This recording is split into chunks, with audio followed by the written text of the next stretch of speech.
자, 이번에는 이 소식을 짚어보도록 하겠습니다. 박근혜 정부의 국정원장이 총 3명이 있었죠. 남재준, 이병기, 이병호 이렇게 3명이 있었습니다.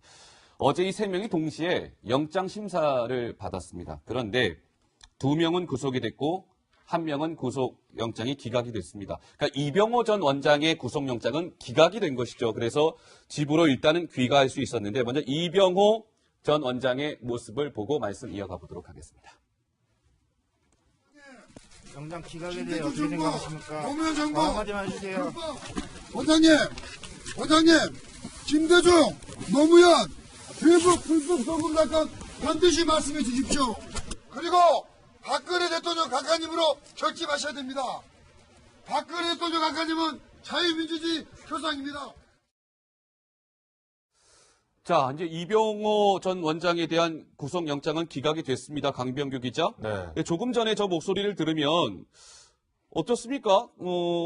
저분들은 이병호 전 원장이 검찰에서 진술한 내용을 모르고 있었던 것 같아요. 그런 것 같아요. 저도 예. 이제 들어보니까 이병호 전 원장이 박근혜 전 대통령의 불리한 증언을 했다라는 것을 전혀 모르고 있는 것 같아요. 어떤 진술을 했길래요? 그러니까 뭐 이병호 전 원장이 이런 얘기를 했습니다. 일단 박근혜 전 대통령으로부터 직접 요구받아서 국가정보원 특수활동비를 건넸다. 그러니까 박근혜 전 대통령과 직접적인 개입이 있다라는 그런 취지의 그런 진술을 했던 건데 사실 이제 뭐 이뿐만 아니라 좀 하나 더 화제가 되는 게 예. 국정원장 3명이 같은 날에 구속영장 실질 심사를 받지 않았습니까? 네, 그랬죠. 근데 이제 진술에 따라서 엇갈린 그런 운명이 또 돼서 또 화제가 되고 있거든요. 예. 남재준 전 원장이라든지 이병기 전 원장 같은 경우는 기억이 나지 않는다라면서 말을 아꼈는데 결국 구속이 됐고요. 이병호 전 원장만 박 전 대통령에게 직접 요구받았다라고 좀 더 분명한 진술을 하면서 예. 기각이 또 찍히게 됐습니다. 그래서 예. 이게 진술 한마디에 이 운명이 엇갈린 거 아니냐 참 말들이 좀 많았습니다. 장 기자께 질문을 드릴게요. 네. 자, 강병규 기자가 대략적인 개요를 잘 설명해 줬고요. 자, 그렇다면 시청자 여러분들이 저도 사실 오늘 이 뉴스를 접하고 제일 궁금했던 것이 이병호 전 원장의 국정원장 재직 기간이 제일 길었단 말이죠. 그렇습니다. 그리고 상납금 액수도 제일 많습니다. 맞습니다. 근데 오히려 반대로 영장이 기각이 됐어요. 네. 왜 그런 거죠? 말씀 주신 대로 25억에서 26억이니까 전체 총액 가운데 거의 절반 이상을 넘는 수준인 것이죠. 그래서 상납액이 제일 큽니다. 그런데 왜 그러면 이병호 원장은 기각이 됐을까? 그러니까요. 이게 굉장히 중요한 포인트인데 예. 남재준 원장이 시작을 했고 그다음에 이병기 원장이 집행을 했고 예. 본인은 관행에 따라서 그냥 했을 뿐이다라는 것이 이 첫 번째 이유가 아니냐라는 얘기가 있고요. 또 하나는 검찰 조사 과정에선 계속 관련 내용을 부인을 하다가 예. 영장실질심사에서는 혐의 내용을 전부 인정을 해서 그렇죠. 사실상 법원에서 이게 이제 증거 인멸이나 도주 우려가 없다고 판단을 해서 이런 결정을 내린 게 아니냐 이런 예. 얘기가 나오는데요. 어쨌든 검찰에서는 지금 영장을 다시 한번 재청구하겠다라는 입장이기 때문에 예. 지금은 또 괜찮지만 다시 또 구속될 가능성이 예. 없지는 않다. 이런 말씀도 좀 드릴 수 있겠습니다. 아, 그런 거였군요. 네. 그러니까 이병호 원장은 박근혜 전 대통령의 지시에 의해서 상납했다. 네, 그러니까 굉장히 키포인트죠. 인정을 했기 때문에 증거를 인멸할 이유가 그렇죠. 없다라고 네. 판단이 돼서 영장이 기각된 거 아니냐 이런 해석이라는 말씀이시고요. 노은지 기자. 요즘 말이죠. 구치소 내에 국정원 관계자들이 뭐 어마어마하게 구치소 생활을 많이 하고 있다면서요. 굉장히 이거 사상 초유의 일 아닙니까? 네, 예. 뭐 다 그 수를 헤아려 봤더니 20명 가까이가 되는 것 같은데. 20명이요? 네, 20명 가까이가 되던데요. 저희가 예. 한번 그래픽으로 준비를 해봤어요. 일단 정치 공작 혐의로 원세훈 전 원장과 추명호 전 국장이 구속이 됐고요. 특활비 상납 혐의로 어제 이제 국정원장 2명이 이제 구속이 되면서 예. 지금 또 수사 방해, 댓글 공작 여러 가지 혐의들을 받고 있는 국정원 직원까지 10여 명이 구속이 됐으니까 모두 한 17, 8명, 20명에 가까운 사람들이 많군요. 구속이 되어 있는 상태입니다. 예. 그래서 추명호 전 국장은 이런 얘기까지 했다고 하는데요. 네. 지금 이러다 구치소에 국정원 하나 차려도 될 판이다. 이런 식으로 조금 상황. 구치소에 국정원을 하나 차려도 될 판이다. 네, 워낙 뭐 예. 전직 원장부터 시작해서 2차장, 3차장들이 다 줄줄이 구속이 되다 보니까 저런 얘기를 한 건데 남재준 원장 결국 구속이 되긴 했는데요. 처음에 검찰 출석할 당시에 국정원 조직에 대해서 이런 얘기를 한 적이 있었습니다. 목소리 한번 들어보시죠.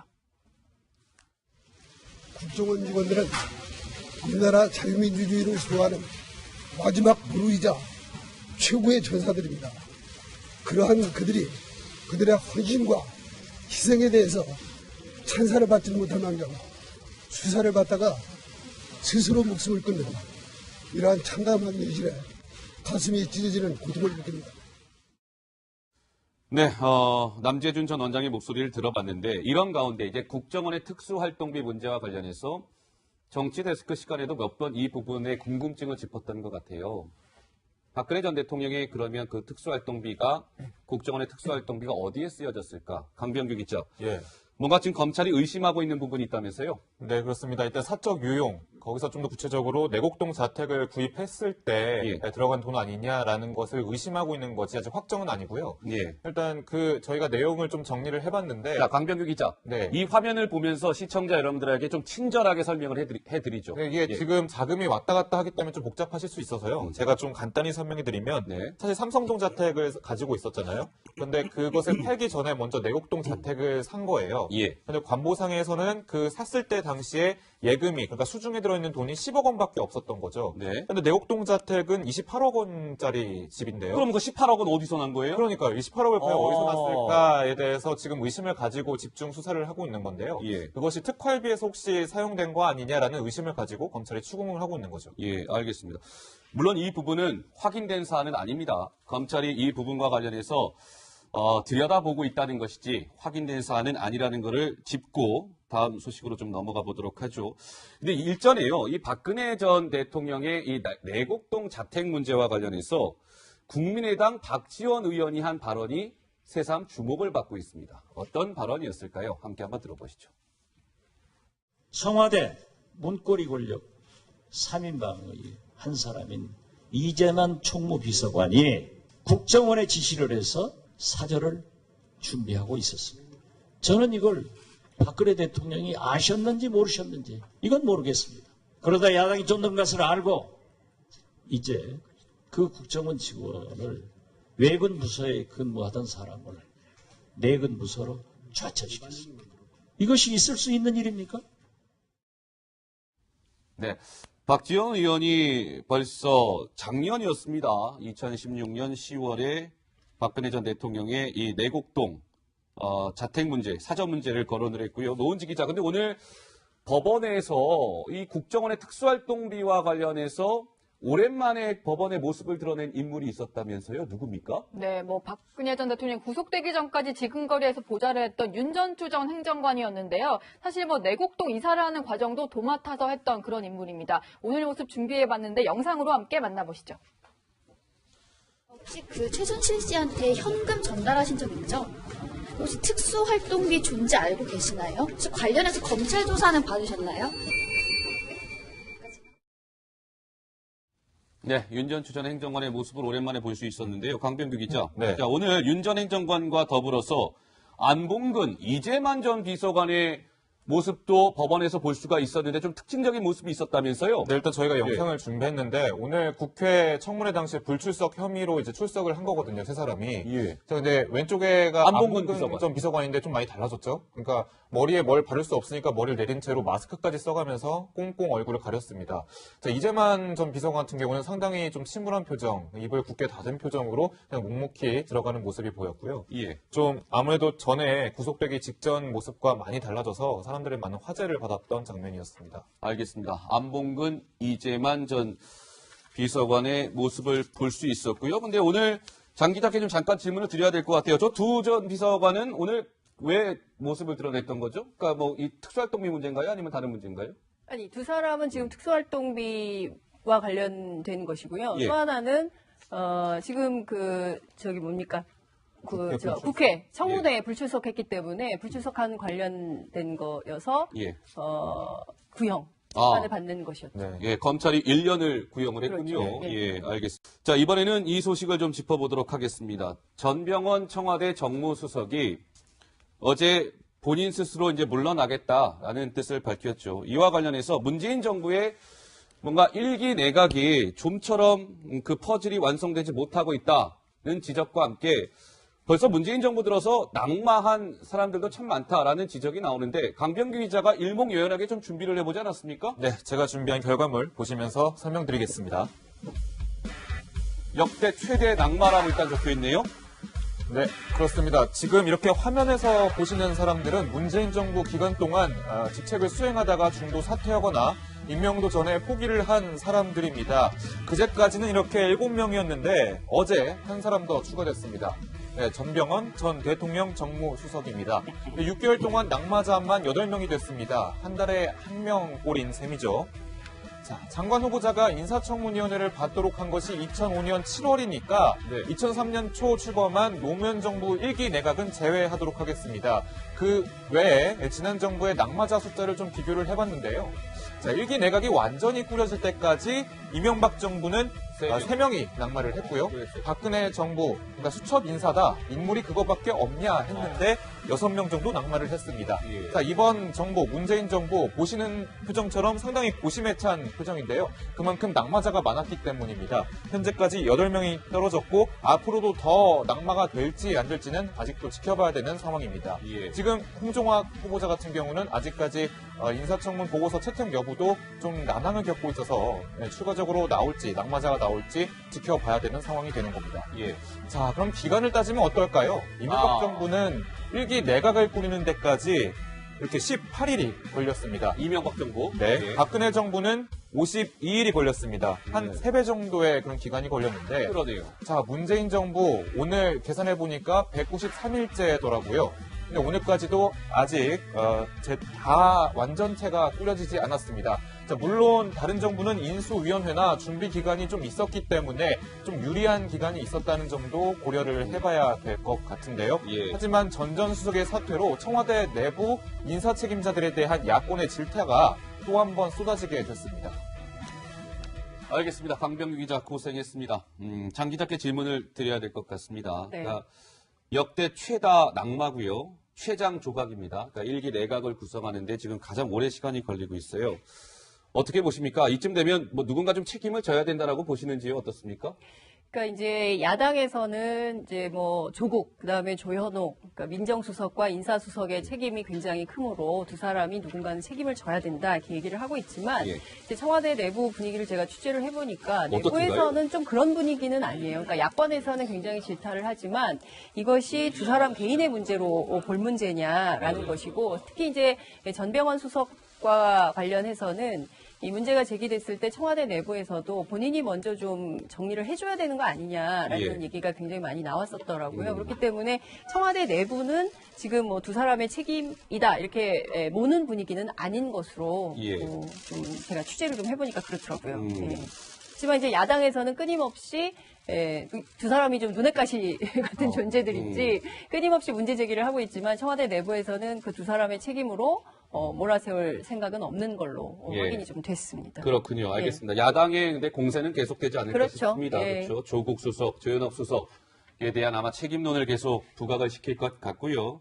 이번에는 노은지 기자가 어떻습니까? 이 전병헌 수석이 어제 이제 스스로 자진 사퇴를 했지 않습니까? 근데 청와대 홈페이지에 뭔가 약간 좀 특이한 모습이 포착이 됐다는데 이건 또 무슨 얘기입니까? 네, 변화가 아주 빠르게 감지가 됐는데 어떤 변화요? 바로 청와대 홈페이지에 있었던 그 참모들의 사진 중에서 전병헌 전 수석의 모습이 곧바로 삭제가 됐던 겁니다. 지금 현재 청와대 모습에서는 전병헌 전 수석의 모습을 볼 수가 없는데 원래 있었던 모습이고 지금 보시는 건 근데 그 어제 정오까지는 전병헌 수석의 사진이 있었는데 오후에 들어가 보니까 바로 없어졌더라고요. 근데 전병헌 전 수석의 사의를 표명한 게 11시 45분이니까 거의 그 직후에 내렸다고 볼 수 있는 겁니다. 청와대 관계자한테 한번 물어봤더니 왜 사표가 뭐 수리되기도 전에 이렇게 사진까지 삭제해버렸냐라고 물어봤더니 뭐 정무직 같은 경우에는 사의 표명과 동시에 사표가 수리됐다고 보는 게 맞지 않겠느냐라고 하면서 사진이 정리된 이유를 설명을 했습니다. 예. 그러니까 이제 사표가 수리가 되기 전에 삭제가 됐다는 거죠? 네. 예. 근데 강병규 기자, 네. 전병헌 전 수석에 대한 검찰 소환 일정이 조금 전에 나왔다면서요? 예, 언제 그렇습니다. 소환되는 겁니까? 월요일 날 오전 10시쯤 이제 소환을 하기로 했고요. 일단 전병헌 전 수석 같은 경우는 기존 이제 사퇴의 변을 어제 이제 발표를 했는데 이런 말을 했습니다. 일단 뭐 어떤 수단이든 진실을 위해서 소명을 다하겠다, 소명에 적극적으로 나서겠다라고 얘기를 했는데 한편으로는 좀 검찰 수사를 아직도 받기도 전인데 본인이 사퇴를 해야 되는 건지에 대해서 상당히 아쉽다라고 얘기를 하기로 했었습니다. 알겠습니다. 전병헌 전 수석은 다음 주 월요일 오전 10시 피의자 신분으로 검찰에 소환이 됩니다. 자, 정치부 기자들의 리얼 취재. 여러분은 지금 정치 데스크와 함께 대한민국 정치의 중심에 서 계십니다.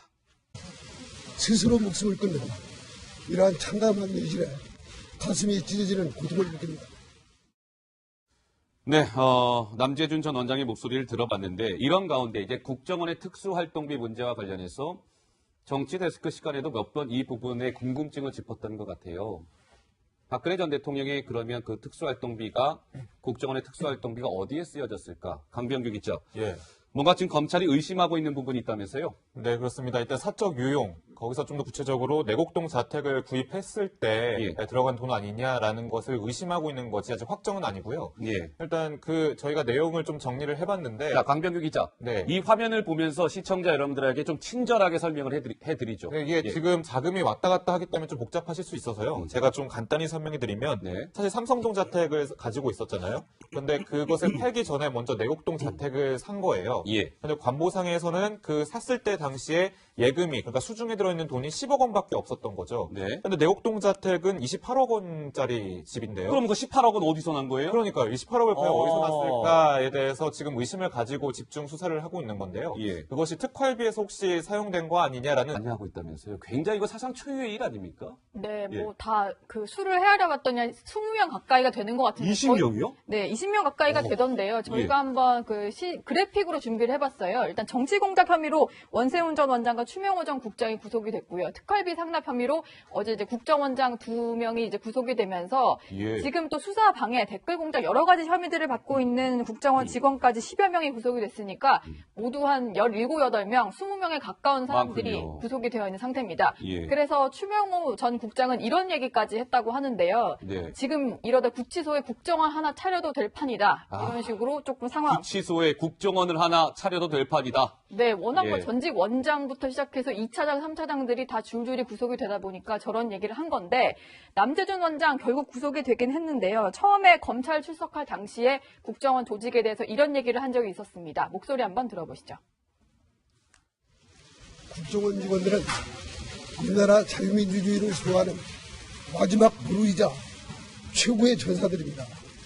그러한 그들의 헌신과 희생에 대해서 찬사를 받지 못할 망정 수사를 받다가 박근혜 전 대통령의 불리한 증언을 했다라는 것을 전혀 모르고 있는 것 같아요. 어떤 진술을 했길래요? 그러니까 이병호 전 원장이 이런 얘기를 했습니다. 일단 박근혜 전 대통령으로부터 직접 요구받아서 국가정보원 특수활동비를 건넸다. 그러니까 박근혜 전 대통령과 직접적인 개입이 있다라는 그런 취지의 그런 진술을 했던 건데 사실 이제 이뿐만 아니라 좀 하나 더 화제가 되는 게 국정원장 3명이 같은 날에 구속영장 실질 심사를 받지 않았습니까? 예, 그랬죠. 근데 이제 진술에 따라서 엇갈린 그런 운명이 또 돼서 또 화제가 되고 있거든요. 예. 남재준 전 원장이라든지 이병기 전 원장 같은 경우는 기억이 나지 않는다라면서 말을 아꼈는데 결국 구속이 됐고요.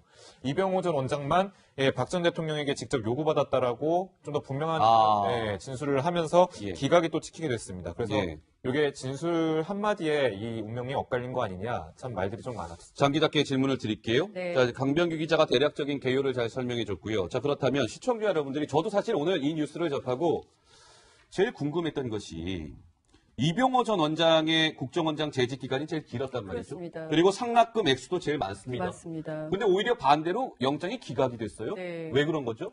말씀 주신 대로 25억에서 26억이니까 자, 이번에는 이 소식을 짚어보도록 하겠습니다. 박근혜 정부의 국정원장이 총 3명이 있었죠. 남재준, 이병기, 이병호 이렇게 3명이 있었습니다. 어제 이 3명이 동시에 영장 심사를 받았습니다. 그런데 2명은 구속이 됐고 1명은 구속영장이 기각이 됐습니다. 그러니까 이병호 전 원장의 구속영장은 기각이 된 것이죠. 그래서 집으로 일단은 귀가할 수 있었는데 먼저 이병호 전 원장의 모습을 보고 말씀 이어가 보도록 하겠습니다. 영장 기각에 대해 어떻게 생각하십니까? 노무현 정부 한마디만 해주세요. 원장님, 김대중, 노무현, 대북 불법 송금 사건 반드시 말씀해 주십시오. 그리고 박근혜 대통령 각하님으로 결집하셔야 됩니다. 박근혜 대통령 각하님은 자유민주주의 표상입니다. 자, 이제 이병호 전 원장에 대한 구속영장은 기각이 됐습니다. 강병규 기자. 네. 조금 전에 저 목소리를 들으면 어떻습니까? 저분들은 이병호 전 원장이 검찰에서 진술한 내용을 모르고 있었던 것 네. 같아요. 그런 것 같아요. 저도 예. 이제 들어보니까 이병호 전 원장이 전체 총액 가운데 거의 절반 이상을 넘는 수준인 것이죠. 그래서 상납액이 제일 큽니다. 그런데 왜 그러면 이병호 원장은 기각이 됐을까? 그러니까요. 이게 굉장히 중요한 포인트인데 예. 남재준 원장이 시작을 했고 그다음에 이병기 원장이 집행을 했고 예. 본인은 관행에 따라서 그냥 했을 뿐이다라는 것이 이 첫 번째 이유가 아니냐라는 얘기가 있고요. 또 하나는 검찰 조사 과정에선 계속 관련 내용을 부인을 하다가 예. 영장실질심사에서는 혐의 내용을 전부 인정을 해서 그렇죠. 사실상 법원에서 이게 이제 증거 인멸이나 도주 우려가 없다고 판단을 해서 이런 결정을 내린 게 아니냐 이런 예. 얘기가 나오는데요. 어쨌든 검찰에서는 지금 영장을 다시 한번 재청구하겠다라는 입장이기 때문에 예. 지금은 또 괜찮지만 다시 또 구속될 가능성이 예. 없지는 않다 이런 말씀도 좀 드릴 수 있겠습니다. 아, 그런 거였군요. 네. 그러니까 이병호 원장은 박근혜 전 대통령의 지시에 의해서 상납했다. 네, 그러니까 굉장히 키포인트죠. 인정을 했기 때문에 증거를 인멸할 이유가 그렇죠. 없다라고 네. 판단이 돼서 영장이 기각된 거 아니냐 이런 해석이라는 말씀이시고요. 노은지 기자. 요즘 말이죠. 구치소 내에 국정원 관계자들이 뭐 어마어마하게 구치소 생활을